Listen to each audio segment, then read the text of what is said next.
Bonjour et bienvenue dans le studio des rédactions de la GFI. J'accueille aujourd'hui Stéphane Perrin et Sylvain Fanan qui sont tous les deux consultants pour la société Octo Technologies.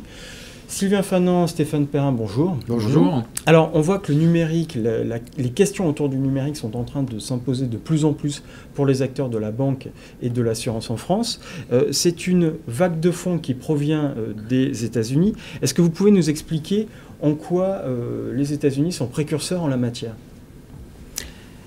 Alors, c'est la crise des subprimes qui a déclenché l'émergence de toutes ces fintechs, et notamment dans la gestion d'actifs. Les sociétés comme Wealthfront, Betterment, Personal Capital, ces gens-là, sont nés à peu près au même moment, c'est-à-dire aux alentours de 2009-2010. Ils sont nés donc d'une réaction vis-à-vis de la finance, parce que leurs créateurs trouvaient que les banques n'opéraient pas de manière aussi transparente, de manière aussi efficace pour leurs clients. Et donc ils ont créé ces sociétés avec une obsession qui est une obsession de transparence, donc que ce soit sur les frais, sur la manière d'opérer, sur les transactions, etc.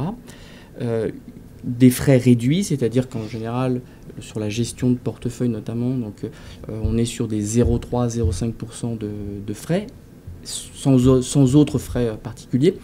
Et on est sur l'automatisation de la gestion de ces portefeuilles, sur des algos propriétaires sur la base de technologies, notamment Big Data.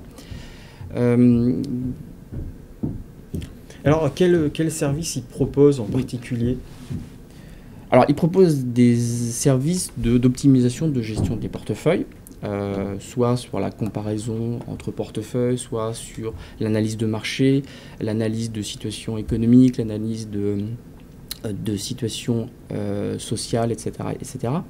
De manière complètement automatisée, on fait des propositions d'optimisation du portefeuille, soit en déclenchant de manière automatique l'arbitrage, par exemple, soit de manière juste proposition qui fait que la personne derrière déclenche ou pas l'action sur son portefeuille. Une automatisation qui permet justement bien sûr d'abaisser les frais de fonctionnement. Et les frais d'entrée également. Oui. Du coup, alors aux États-Unis, pour que ça soit bien clair, on a Wealthfront, Betterment, Personal Capital, Sigfig, mais c'est un peu dérivé. Mais et est-ce qu'on a une idée du développement de ces acteurs depuis ces dernières années, peut-être pour avoir à l'esprit le succès que ces acteurs ont rencontré ? Oui, alors ces acteurs ont vraiment décollé en 2014. En 2014, en fait, ils ont fait...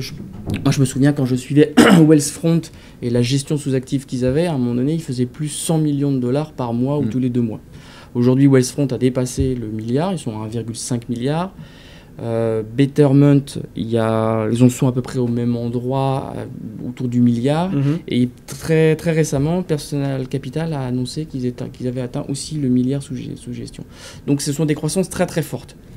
C'est-à-dire comme ça qu'on les a repérés plus fortement en 2014, et ça a suscité beaucoup d'intérêt aux États-Unis sur le sujet, qui fait que y compris les banques ou des acteurs financiers plus traditionnels se sont intéressés fortement à ces gens-là et ont notamment tissé des partenariats en marque blanche sur ces plateformes. Je pense à Betterment.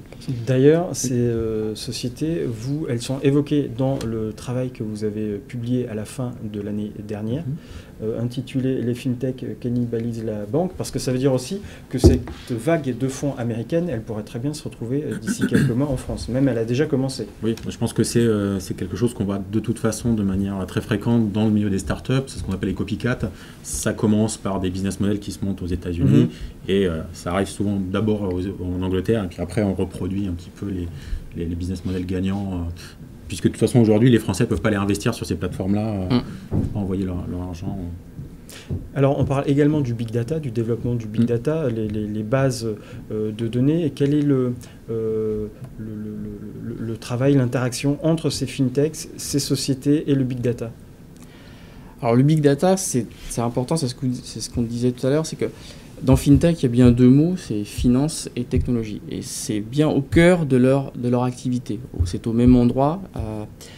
Et la technologie, et notamment les big data, effectivement, sont au cœur de ces acteurs-là. Pourquoi ? Parce qu'en fait, ça leur permet de faire des analyses de grandes quantités de données rapidement,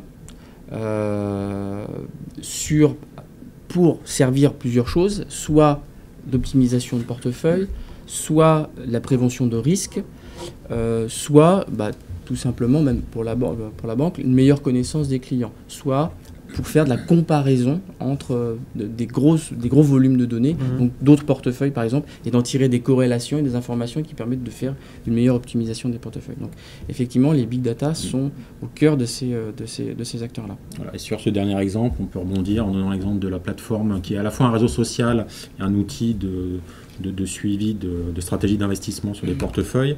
Donc c'est un réseau social sur lequel on s'inscrit. Après, on peut définir des stratégies d'investissement ou suivre et s'abonner à des stratégies d'investissement d'autres personnes. Et voilà. Donc ça, c'est quelle société fait ça? eToro. D'accord. eToro, qui existe depuis déjà un certain nombre d'années maintenant. Ouais, il y a pas mal d'utilisateurs. Et donc il y a une étude assez intéressante faite par des chercheurs MIT qui ont analysé les différentes stratégies d'investissement des utilisateurs de cette plateforme pour voir comment la connectivité dans le graphe social des utilisateurs de plateforme influençait sur le retour sur investissement.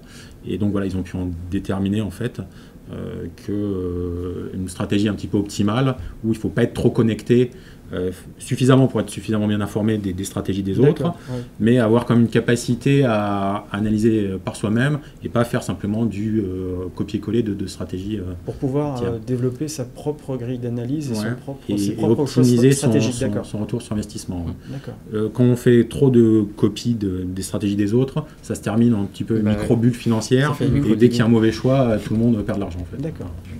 Voire de la manipulation de marché, parce que je me souviens quand on avait croisé eToro il y a quelques années à Finovate à Londres, on avait croisé deux acteurs financiers, et le premier truc qui leur était venu aussi à l'esprit, c'était il y avoir de la manipulation de marché sur ces trucs-là. Donc il y avait, mais effectivement, oui, c'est le phénomène des moutons, on va dire, c'est que ça entraîne beaucoup de monde d'un côté ou de l'autre.